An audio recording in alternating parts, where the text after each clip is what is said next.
Саламатсыңар балдар?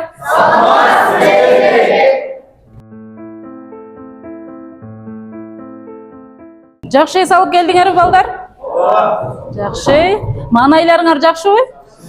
Жакшы. Анда сабагыбызды баштасак. Балдар, сабакты баштаганда мурда келип өзүңөргө жаккан бир түстүү лентаны аласыңар. Ал лентада бир сөз жазылган. Ошол сөзгө карап туруп, топторго жайгашып отурабыз. Келгиле.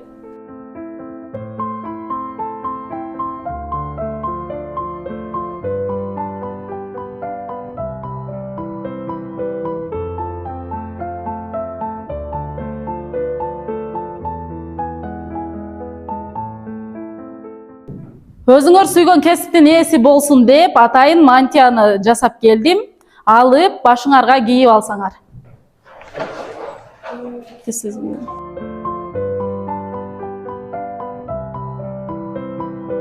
Балдар, биз бүгүнкү сабакта кандай алтын эрежелерди сакташыбыз керек? Кана ким айтып коет? Умар. Эжеке, биз бүгүнкү сабакта алтын эрежеде досубуздун сөзүн бузбай, тынч тапшырмаларды аткарып, тынч эчкен оюн бузбашыбыз керек. Ар бир тапшырмага туура так аткарышыбыз керек. Жакшы, Азамат. Атай. Сабактан башка сөздү сүйлөбөйбүз.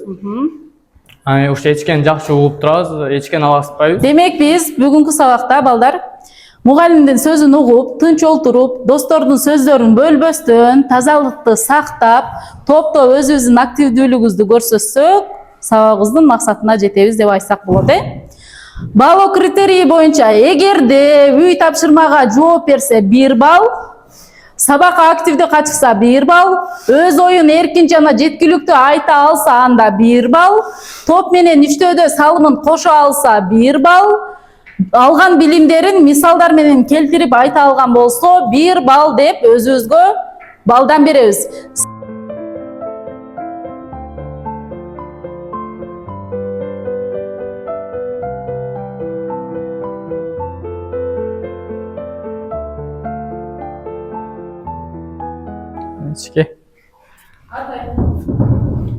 Адамга кооптуу болгон ошо күчүн ампери 0,5 ампер болот.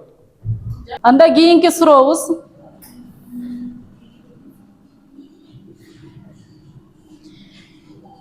Электр тогуна урунган адамга кандай жардам бере алабыз? Билал.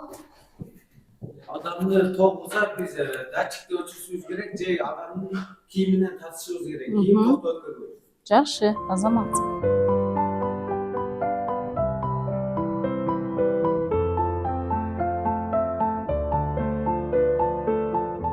Адамдын денеси электр тогун өткөрө алабы?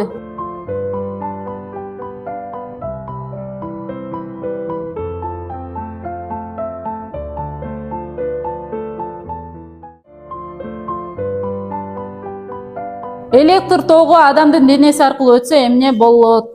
Кана ким айтып коет? Биринчи учурда жүрөккө таасир этет, Булчуңдар жыйрылат, жүрөктүн токтошуна, эсин жоготушуна алып келет, жакшы, Азамат. Сырдык кутуча бар. Сырдык кутучанын ичинде бир курал жайгашкан. Мен суроону берем, ким билсе кол көтөрүп жооп бере бересиңер. Анда эмесе суроо мындай. Бул биринчи жолу Кытайда жасалган. Аны күндөлүк турмушубузда көп кездештиребиз.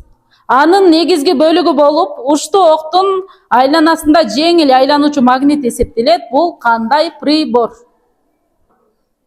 Альбина? Азаматсың. Компас. Туура.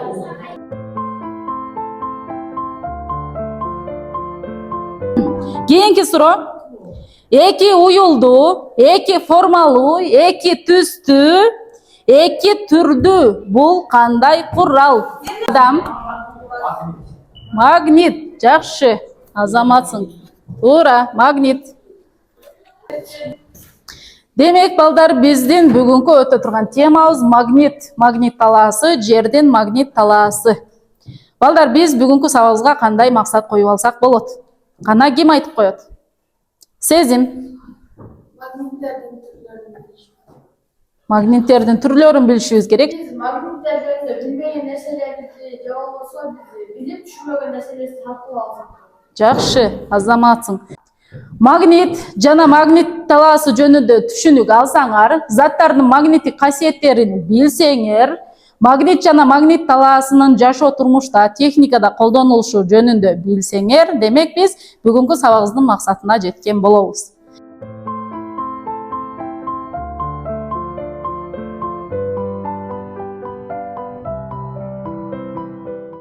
Özdürüşlerde kullanılan jana uyuңuzda көп жерде магнит телефонуңузда компьютерлер ар жерде колдонулат. Жакшы. Дагы. Альбина. Магнит биздин жашообузда көп нерселерде бар. Биз колдонгон магнит. Жакшы. Балдар, демек магнит грек сөзүнөн алынган, бизче которгондо магнесиянын ташы дегенди билдирет. Себеби биринчи жолу магниттер Грециянын Магнесия аймагында кездешкен. Эки уюлу болот, билесиңер, түндүк, түштүк же болбосо НС деген тамгалар менен белгиленет. Магниттерибиз заттар магниттик касиети боюнча өзү эки топко бөлүнөт. Темиркендерин, никель, зым, ар кандай нерселерди өзүнө тартуучу касиетке ээ. Түбөлүктүү боло албайт. Ал эми табигый болгондо ал түбөлүктүү магниттик касиетин өзүнө сактап туруучу. Магниттердин уюлдары бар деп коебуз. Уюлдары НС деп белгиленет. Аларды биз атайын тажрыйба жүрүзүндө көрүп алсак болот. Кайсыл магниттик касиети кайсыл жеринде көбүрөөк экендигин.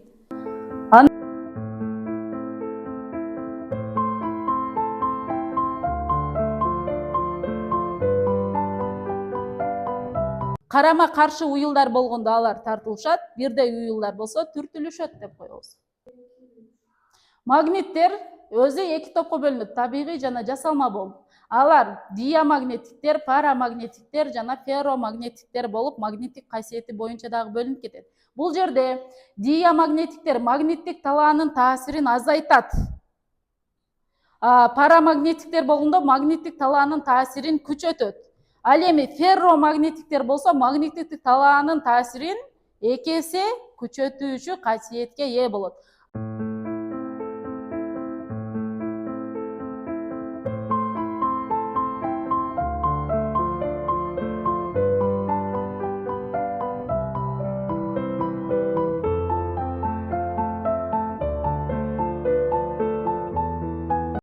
Демек балдар, биз магниттер боюнча түшүнүк алып алдык. Бир канча касиеттерин, топторго, түстөргө бөлүнөрүн билдиңер. Эмнелер жөнүндө экен магниттер? Кана ким айтып коет? Кандай болуп бөлүнөт, Умар? Магниттер экиге бөлүнөт, табигый, жасалма болуп. Магниттердин түсү ham бөлүнөт, көк, кызыл болуп, жалышы ham бар, НС болуп бөлүнөт. Түштүк, түндүк болуп. Уюлдарга, азаматсың.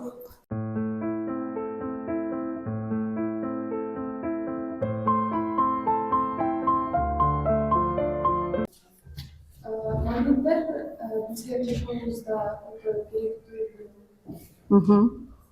Керектүү экен, Балдар, анда эмесе мен силерге топтор боюнча тапшырма берем. Ар бир топко ар кандай тапшырмалар болот.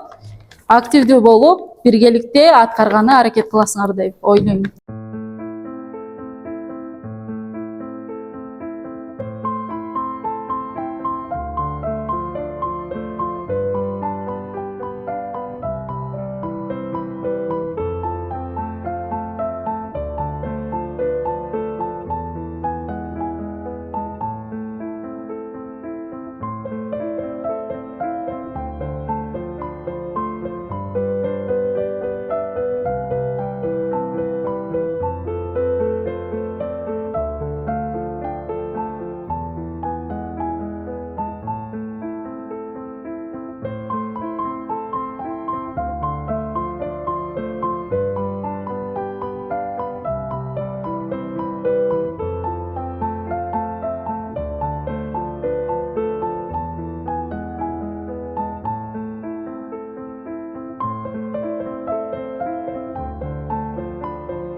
Балдар, тапшырманы аткарууга берилген убакыт бүттү. Кайсыл топ бүткөн болсо белги берип койсоңор. Жакшы. Демек, 3 топ тең берилген тапшырманы аткарып бүткөн болсоңор, анда презентацияга чыгып баштайбыз. Презентацияга чыгып атканда ар бир топтогу топ мүчөлөрү чыгып презентациялайт. Эгерде чыкпай турган болсо, анда ордунан кошумчалап койсо болот. Эгерде башка топтон суроолор боло турган болсо, ошол учурда берип жообуңарды алсаңар болот. Анда биринчи топ диамагнетиктер берилген тапшырма боюнча презентацияга чыгабыз. Bizde Diamagnet komandası sırada komentarı verilgen. Birinci magnet yönünde verildi. Magnet bölümde Magnet ayrı meselede özüne tartışacak türtücü kasetliğe olan zat. Magnet uyumlar. Magnetin arasında tartı hareketi güçlü olma yerlerde uyumlar tartılır. Магниттик уюлдар, магниттик талла, компас боюнча маалыматтарды алдыңар, суроо барбы? Жакшы, анда баары түшүнүктүү экен. Балдар, анда кийинки команданын презентациясына көңүл бурабыз. Биздин команда ферромагниттер, биз эксперимент жүргүздүк. Magnetler en menен en болгондо түртүшүү күчү болот. S менен n болгондо тартылуу күчү болот. Эмне үчүн? Эмне үчүн дегенде уюлдары окшош болгондо түртүшүү күчү болот. Окшош эмес болгондо тартылуу күчү болот. Карама каршы болсо, жакшы. Биздин команданын аты парамагниттер. Бизге домино берилди. Старттан аягына финишке чейин. Старт биринчи суроо, магнит деген эмне? Magnet деген анын жолу темир, кобальттар, никель сыяктуу заттар тартылуучу зат. Туура. Магнит талаасы кандай чыгат? Алтындык уюлдан чыгышуу, Түштүк. түштүк чыгыш уюлга кирет. Анда эмесе балдар, биз ар бир берилген тапшырма боюнча презентацияларды жыйынтыктап алдык. Эми бышыктоо үчүн панелге көңүл бурабыз. Бул жерде дал келтирүү болот. Суроого кайсыл жооп туура келсе, ошону алып барып жайгаштырасыңар. Багытты көрсөтүүчү курал бул компас. Туура, азаматсың. Кийинкиси.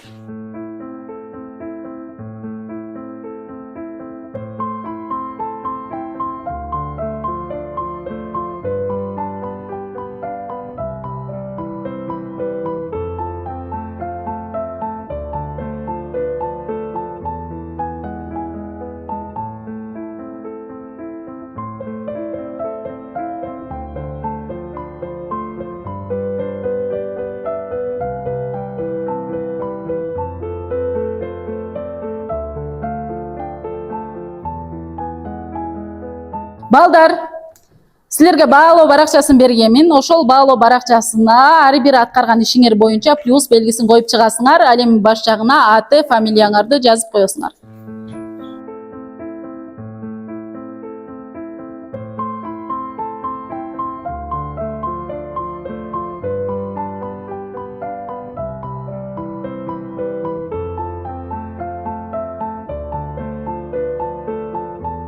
Баалоо баракчасына белгилерди коюп бүткөн болсоңор, сабактын аягында мага тапшырасыңар.